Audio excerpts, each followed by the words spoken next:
Hey guys, got the 98 S10 SS in the yard today doing a quick little interior light activation switch change out on these later model S10 trucks. As many of you well know, the interior light switches and activators are junk.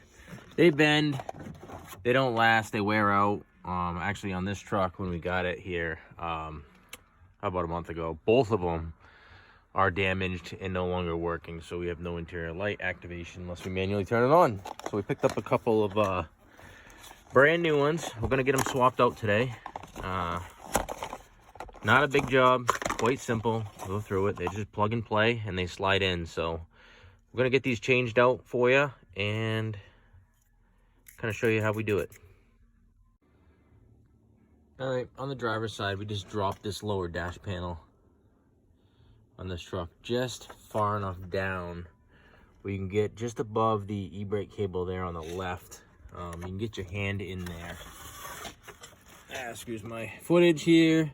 And you can kind of work this switch out through the hole. And by work the switch, I just mean you're bending these retaining tabs in. So it'll pop out, then it just simply unclips. That's your old damaged switch. And the new one is just simply just that. Plug and play, push it through, put the lower dash panel back on, and you're good to go. So we're gonna go ahead and push this through, just like that.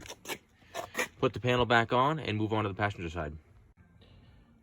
All right, here we are on the passenger side. As you can see, we're just as bad off on that switch. She wore out. Her door, where it contacts the door, ends up bending it. If people's door panel isn't on properly, that'll also damage it. But I mean, it's pretty common. This one's even easier. You just basically lower the glove box down by dropping the retainer out of here. That holds it up. And you can access the back of the switch, if I can get it on my hand, which is right here. Super easy. This one's even, like I said, it's even easier. Push it through. Push this baby through, unclip it, swap it out, and you're good to go. Hopefully, again, I apologize on the footage. Again, I gotta get better at that, but it's just me out here, so is what it is.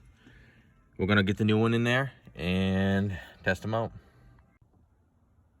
There it is, folks. We get the door switches working again in the S10.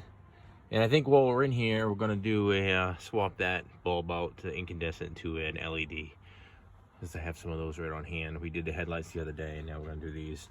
And for anyone that wants to know the AC Delco part number, there it is, D6073. Replaces the GM 157-26710 as far as the door switch goes for these trucks. There's probably a few other versions of variations or aftermarket. Dorman or something might make them, but these were cheap. Got them at Rock Auto. Super fast shipping. I've had great luck with Rock Auto, so I will continue to use them. That's it for this switch.